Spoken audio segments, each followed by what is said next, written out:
राजा शेर सिंह हमेशा अपने जंगल वासियों की रक्षा करता था। शेर सिंह के इंसाफ के चर्चे चारों ओर थे। एक दिन शेर सिंह अपने दोनों बेटे और शेरनी के साथ गुफा के बाहर बैठा था। तब जंगल के कुछ जानवर शेर सिंह के पास आते हैं। महाराज, हम लूट गए, हम बर्बाद हो गए महाराज। क्या हुआ चमेली, तुम रो क्यों रही हो? महाराज, कल रात से हमारा बेटा लापता था और आज बालू भाई को जंगल के बाहर उनकी लाश मिली। किसी ने हमारे बेटे को बड़ी बेरहमी से मारकर आधा खाकर जंगल के बाहर फेंक दिया है महाराज।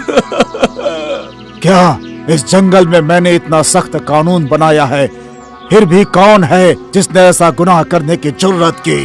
पता नहीं महाराज, पर कुछ जानवरों का कहना है कि रात के समय जंगल में भेड़िए घूमते रहते हैं। इस जंगल में शिकार करना मना है, फिर ये शिकारी कौन पैदा हो गया भला? तुम्हारे साथ इंसाफ जरूर होगा। तुम्हारे बच्चे के कातिल को मैं सजा दूंगा। उसे ऐसी सजा मिलेगी कि आज के बाद इस जंगल में कोई ऐसा जुर्म करने की सोचेगा भी नहीं। कल सुबह सभा बुलाई जाए। मंत्री चीता सिंह और बाघ सिंह जंगल में चारों ओर मुखबिरों की जाल बिछा दो। पता करो बच्चों की हत्याएं कौन कर रहा है। शेर सिंह का हुक्म सुनकर उसका बड़ा बेटा दिलावर सोचने लगता है। अब तक तो मैं ही छुप छुप कर मासूमों का शिकार कर रहा था, पर अब ये कौन आ गया जो मेरे शिकारों को खाए जा रहा है? शेर सिंह का बड़ा बेटा दिलावर एक बुरा शेर था। वो हमेशा अपने जंगल वासियों के बच्चों को छुपकर मारकर खा जाता था, जबकि छोटा बेटा भोला अपने पिता की तरह ही दयालु था। वो हमेशा अपने जंगल वासियों की रक्षा करता था। रात के समय दिलावर शिकार की तलाश में जंगल में जा रहा है। तभी अचानक उसकी नजर बल्लू बंदर पर पड़ती है। अच्छा, तो ये बंदर भी पिताजी का मुखबिर है। इस समय शिकार करना ठीक नहीं होगा। कुछ दिन बीत जाने देता हूँ ताकि किसी को मुझ पर शक न हो। तभी बल्लू बंदर वहाँ आ जाता है। युवराज, आप और इस वक्त यहाँ पर? मुखबिर से अचानक हुए इस सवाल से दिलावर सहम जाता है। फिर अपने आप को संभालते हुए वो बोला, कातिल को पकड़ना मेरा ही तो फर्ज है। मैं भी कातिल की तलाश में यहाँ पर आया हूँ। युवराज हो तो आप जैसा हो, हमें आप पर गर्व है युवराज। अपनी तारीफ सुनकर दिलावर अपनी गुफा में चला जाता है। तभी जंगल में शाकाल भेड़िया आता है। कल हिरन के बच्चे को खाकर बड़ा मजा आया। चलो आज भी किसी के बच्चे को मारकर पार्टी बनाई जाए। चमेली के बेटे को शाकाल भेड़िए ने ही खाया था। शाकाल भेड़िया भी दिलावर की तरह चुपके से जंगल वासियों को मारकर खाता था। शाकाल भेड़िया जब जंगल में शिकार तलाश रहा होता है, तब ऊंचे पेड़ पर बैठा शेर सिंह का जासूस बाज पक्षी भेड़िए को देख लेता है। ये भेड़िया इस समय जंगल में क्या कर रहा है? कहीं ये वही हत्यारा तो नहीं जिसकी हम तलाश कर रहे हैं? तभी शाकाल भेड़िया एक खरगोश के घर में घुस जाता है। खरगोश के बच्चे को पकड़कर अपने साथ लेकर जाता है। ये देखकर बाज दंग रह जाता है। इसका मतलब ये भेड़िया ही जंगल वासियों को मार रहा है। सुबह होते ही ये बात मुझे महाराज को बतानी होगी। अगले दिन सवेरे खरगोश अपने बेटे के लापता होने से शेर सिंह के पास आकर रोते हुए फरियाद करता है। महाराज, कल रात से ही मेरा बेटा गायब है महाराज। कुछ कीजिए महाराज, वरना मैं बर्बाद हो जाऊंगा। महाराज, कल रात खरगोश के बेटे को शाकाल भेड़िया उठाकर ले गया है। मैंने अपनी आंखों से देखा है। तो क्या हमारे जंगल वासियों को शाकाल भेड़िया मार रहा है? शाकाल भेड़िए की इतनी हिम्मत! साथियों, शाकाल भेड़िए को पकड़कर यहाँ लाओ। शेर सिंह के सिपाही भेड़िए के इलाके में जाकर शाकाल भेड़िए को पकड़कर शेर सिंह के पास में लेकर आते हैं। ये लीजिए महाराज, ये रहा आपका गुनहगार। कहिए तो इसकी बोटी बोटी काट दूं महाराज। तभी वहाँ शाकाल के माता पिता आ जाते हैं। ठहरो, मेरा बेटा कोई हत्यारा नहीं है जो बोटी बोटी काट दोगे। मेरे बेटे को पकड़कर यहाँ क्यों लाए हो शेर सिंह? तुम्हारा बेटा जंगल के मासूम बच्चों को मार कर खा रहा है, इसलिए उसे कुछ ही देर में सजा सुनाई जाएगी। मैं हाथ जोड़ती हूँ, मेरे बेटे को सजा मत दीजिए। मेरे बेटे को माफ कर दीजिए महाराज, ये दोबारा अपराध नहीं करेगा। इसे एक मौका दे दीजिए। इसे कोई मौका नहीं मिलेगा, इसे भी वही सजा मिलेगी जो दूसरे गुनहगारों को मिलती आई है। बाज, शाकाल भेड़िए की दोनों आंखें फोड़ दो। शेर सिंह का हुक्म मिलते ही बाज अपनी नोकीली चोंच से वार करके शाकाल भेड़िए की दोनों आंखें फोड़ देता है। हाथी, शाकाल भेड़िए के दोनों हाथों को उखाड़ कर फेंक दो। हाथी अपनी सूंड से शाकाल भेड़िए के दोनों हाथों को उखाड़ कर फेंक देता है। शाकाल भेड़िया तड़प तड़प कर मर जाता है। ये देख सारी जंगलवासी खौफ में आ जाते हैं।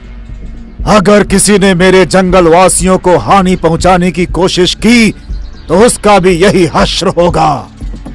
शाकाल की सजा को देखकर दिलावर मन ही मन में डर जाता है। शिकार करने की सजा तो बड़ी ही खतरनाक है, फिर भी मैं तो चुपके चुपके शिकार करता ही रहूंगा, क्योंकि मैं तो युवराज हूँ और मुझ पर कोई शक नहीं कर सकता।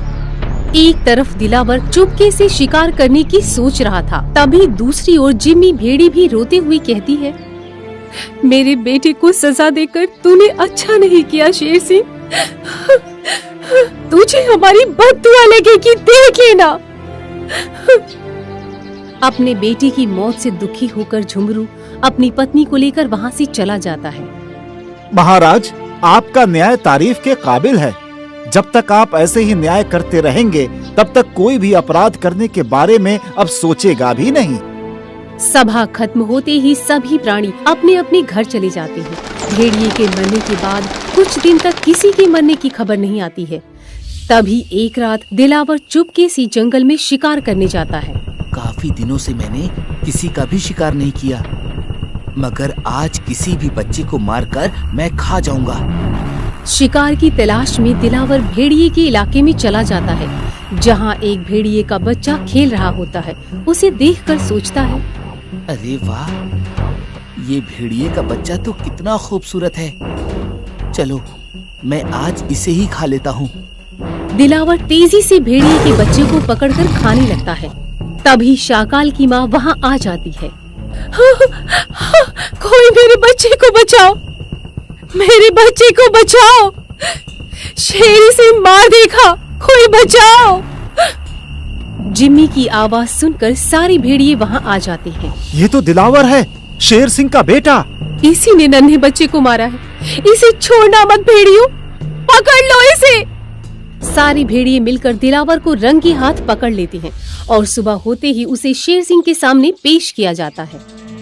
महाराज, बच्चे की हत्या करने पर आपने मेरे बेटे को मौत की सजा सुनाई थी। अगर यही अपराध आपके बेटे ने किया हो तो उसे भी आप यही सजा देंगे? क्या किया है मेरे बेटे ने? आपका बेटा एक मासूम बच्चे को मारकर खा गया है। दिलावर, क्या ये सच बोल रहे हैं? नहीं पिताजी, ये सब झूठ बोल रहे हैं। झुमरू, मेरा बेटा गुनहगार है, ऐसा कोई सबूत है तुम्हारे पास? इसने कोई सबूत नहीं छोड़ा है महाराज, बच्चे को मारकर खा ही गया। बिना सबूत मैं इसे सजा नहीं दे सकता। एक सबूत है महाराज। हाँ महाराज, मैंने इसे शिकार करते हुए अपनी आंखों से देखा है। और हम सबने इसे रंगे हाथों पकड़ा है महाराज। ये सब झूठ बोल रहे हैं पिताजी। आपने इसके बेटे को मौत की सजा सुनाई थी ना, इसीलिए ये मुझ पर झूठा इल्जाम लगाकर बदला लेना चाहते हैं। सिर्फ भेड़ियों की गवाही पर मैं दिलावर को सजा नहीं दे सकता। क्या यही आपका न्याय है महाराज? दिलावर खुद का बेटा है, इसीलिए अब हमें न्याय नहीं मिल सकता।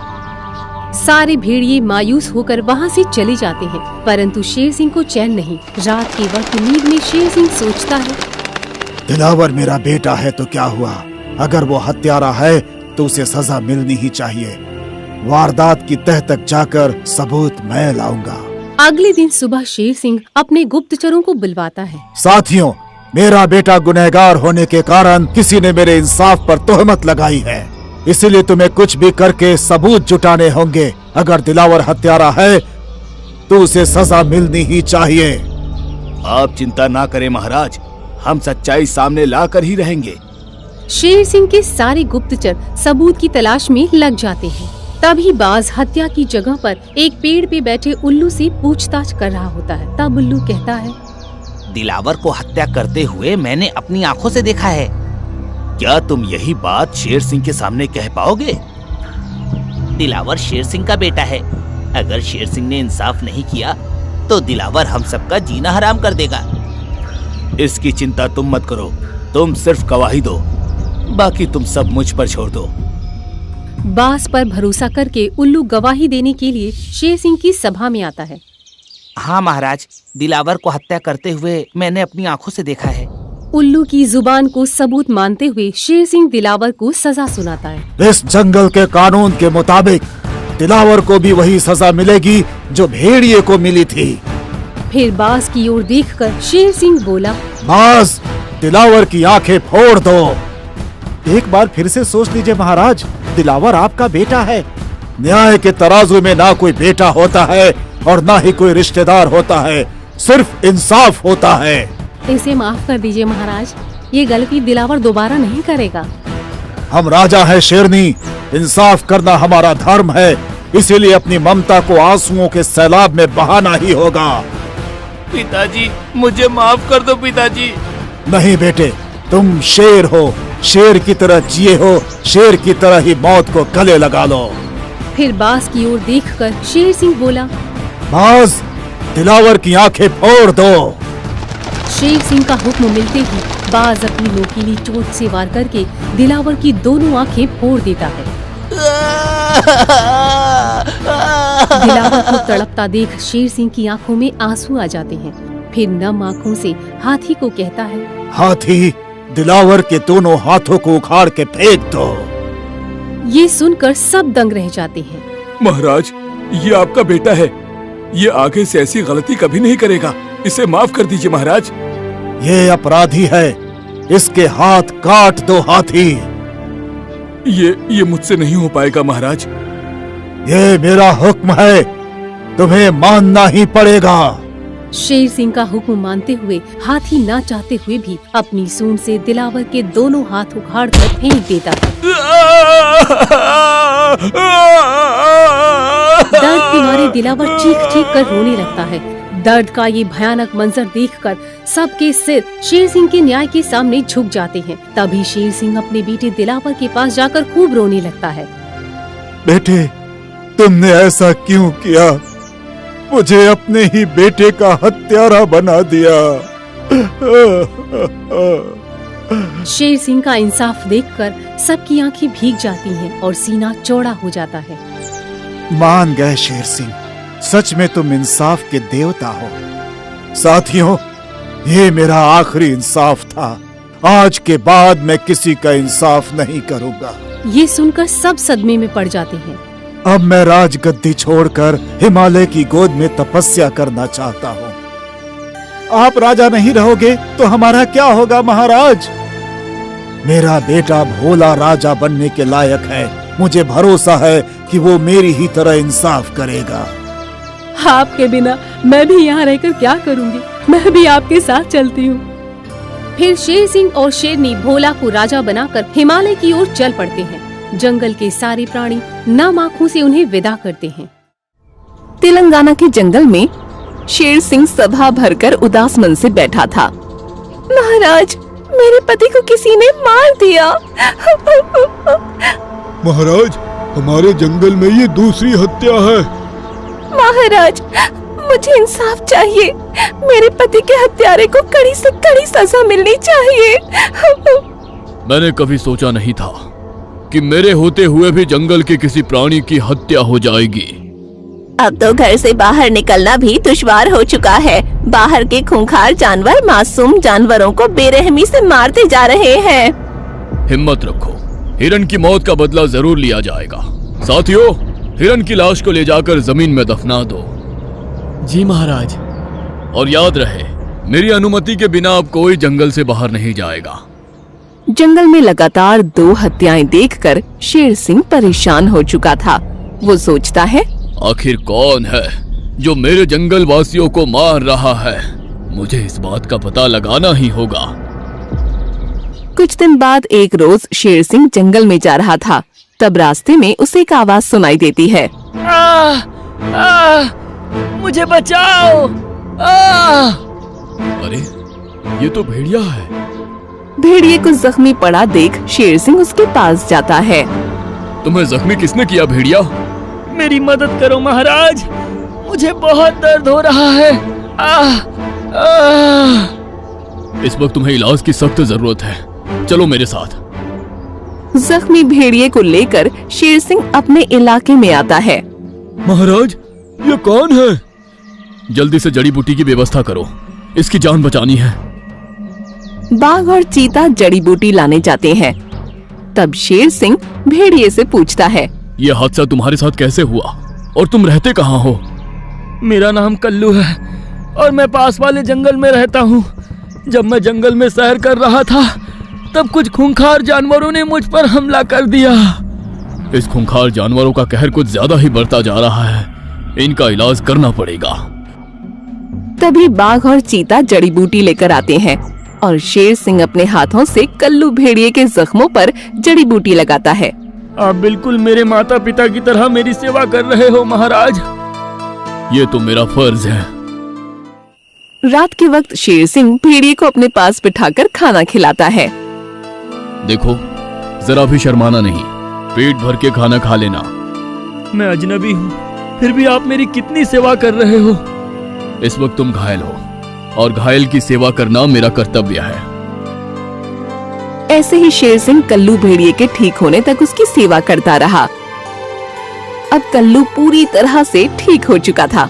महाराज, आपने मुझ पर बहुत बड़ा एहसान किया है, मैं आपका यह एहसान कभी नहीं भूलूंगा। God bless you. मैं प्रार्थना करता हूँ कि तुम जहाँ भी रहो सुरक्षित रहो। शुक्रिया महाराज। भेड़िया वहाँ से चला जाता है।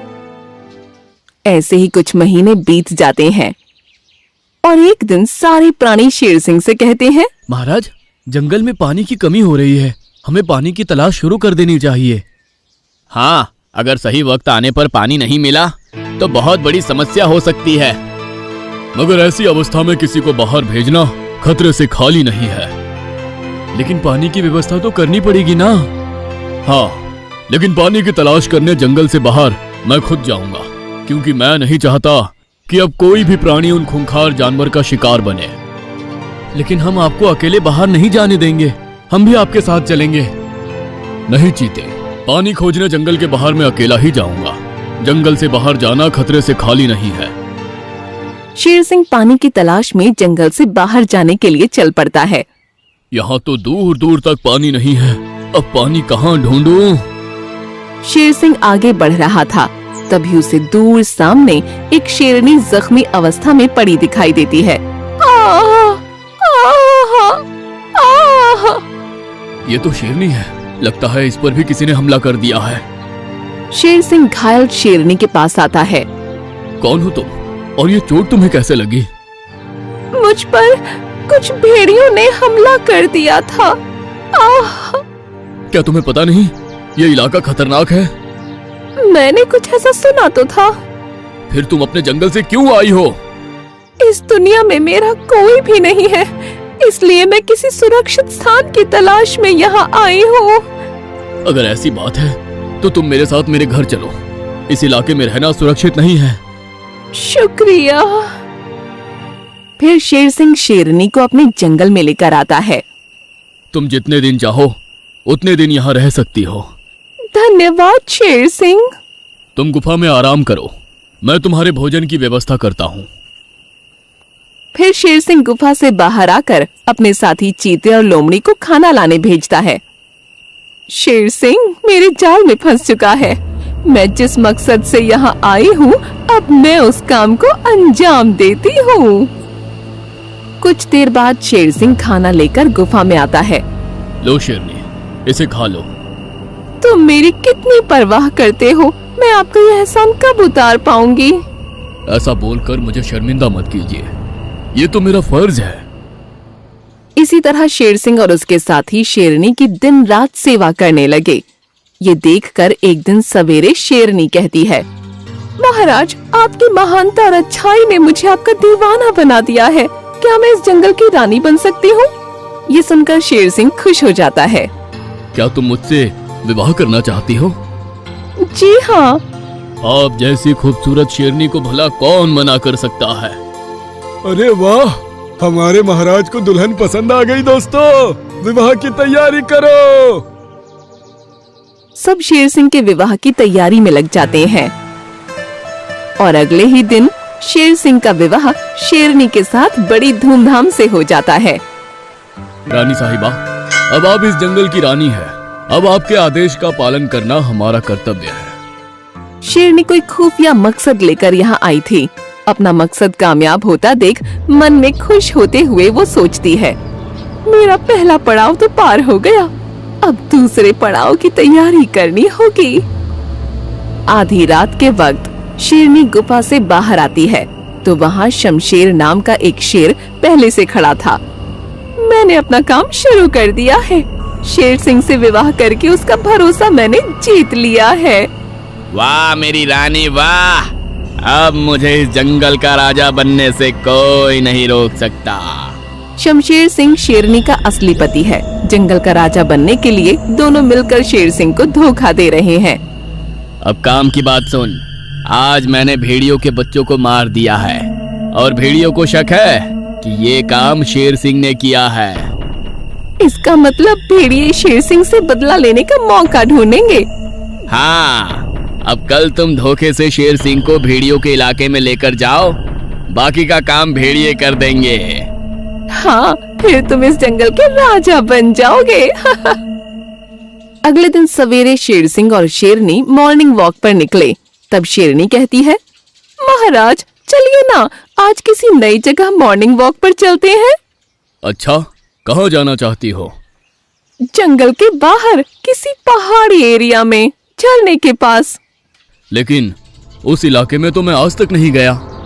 तो आज चलिए ना मेरे लिए।